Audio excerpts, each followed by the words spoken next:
안녕하세요, 이슈텔링입니다.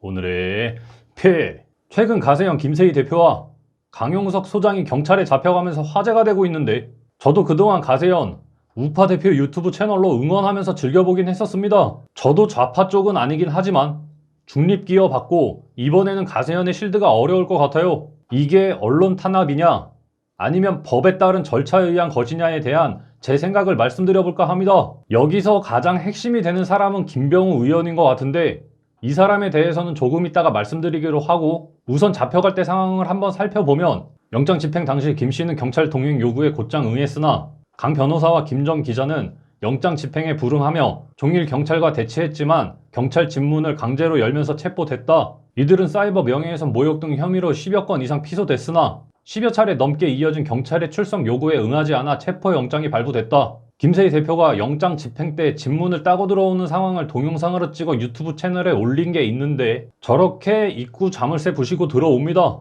너무나 황당한데, 이거 보면 조국의 딸 그리고 이인영의 아들에 대해서 의혹을 제기한 방송에 잠깐 내가 말할 기회도 없어요.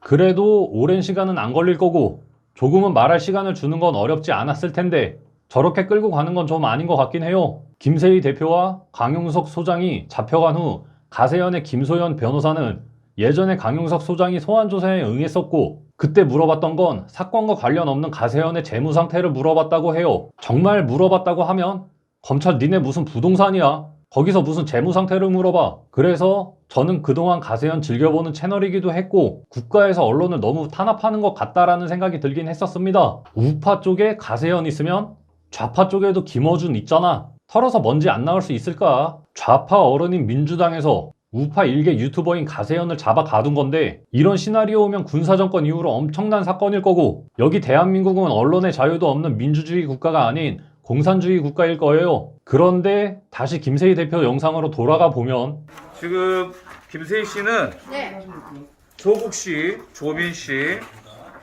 그리고 조원 씨, 그리고 이인영 씨, 이규찬 씨, 그리고 배우근 씨, 또 강병욱 씨, 명예훼손과 모욕 혐의로. 마지막에 강병욱이라고 말하는데 저게 뭔가 이상한 것 같습니다. 강병욱이라는 사람은 이번 사건과는 어떤 연결고리도 찾을 수 없을 것 같은데, 김병욱이란 이름을 잘못 말한 것 같아요. 영장까지 들고 와서 강제 집행하려거든 이름이라도 제대로 말해주던가. 뭐 어쨌거나 그렇다 치고 넘어갑시다. 지금부터 김병욱 의원에 대해 말씀드릴 건데, 보고 계시는 극우 쪽 분들은 좀 불편하실 수도 있다는 거 미리 말씀드립니다. 가세현은 지난 6일 유튜브 방송에서 김병욱 의원이 이학재 바른미래당 의원 보좌관이던 18년 10월 15일 성폭행을 했다. 피해자는 당시 자유한국당 모 의원의 인턴 비서이던 김모 씨, 목격자는 바른미래당 소속 국회의원이 비서 이모 씨라고 주장했다. 당에 부담을 주지 않기 위해 탈당합니다. 결백을 밝힌 후 돌아오겠습니다. 김병욱 의원은 결국에는 탈당했었고 지금은 다시 국힘 쪽 의원으로 활동하는 사람입니다. 지금 가세현이 우파 쪽 유튜버인 건 누구나 다 아는 사실일 거고, 그런데 우파 의원이 비서의 성폭행 혐의를 의심이라는 것도 아니고 그냥 했다라고 단정 지으면서 국민의힘 지도부에도 김병욱 의원의 성폭행 의혹이 전달됐지만 묵살됐다고 주장했다. 당 지도부에도 김병욱 의원을 조져버리자고 건의했다는 건데, 글쎄요, 여기에 핵심 포인트가 있을 것 같다는 게 제 생각입니다.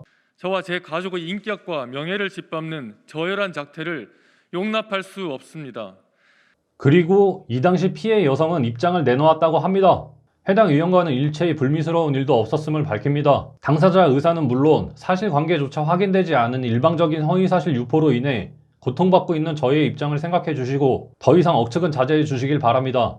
양측 다 의혹을 부인했다는데 결국에는 저게 성범죄에서 무혐의가 났었다고 합니다. 그럼 이제 퍼즐이 맞춰지는 것 같은데, 김병욱 의원이 저 피해 여성과 합의를 해서 매수까지 한 후 서로 의견을 맞추지 않았다면 모를까. 그렇게 하기도 힘들다고 생각되는 건 아까 말씀드렸던 바른미래당 목격자 입은 또 어떻게 막을 거냐고. 설마 피해자랑 목격자 둘 다 매수했을까? 어쨌건 김병욱 의원 조져놨는데 이번 가세현 영장 집행에는 절차가 맞았다고 생각합니다. 이러면 가세현 팬들한테 테러 당하려나? 저 당시 김병욱 의원도 개빡쳤던데, 조민이나 이인영 관련 사건은 모르겠지만, 아니 그래도 조민은 학력 위조 맞는 것 같긴 한데, 적어도 김병욱 사건에 대해서는 여러 차례 검찰 출석 요구에 응하지 않았으니 참다 영장 발부가 가능했을 거라는 게 제 생각이에요. 저도 가세현 팬이었고 즐겨보는 채널이었습니다. 정권에 맞서 강력하게 말해주는데 국민들 입장에서는 관심을 안 가질 수가 있나. 그런데 항상 보면서 위태하다라는 생각은 해왔습니다. 이상 영상 마치며 앞으로 어떻게 될지는 잘 모르겠지만 방송은 다시 하게 되더라도 김병욱 의원 같은 피해자는 나오지 않길 바랍니다.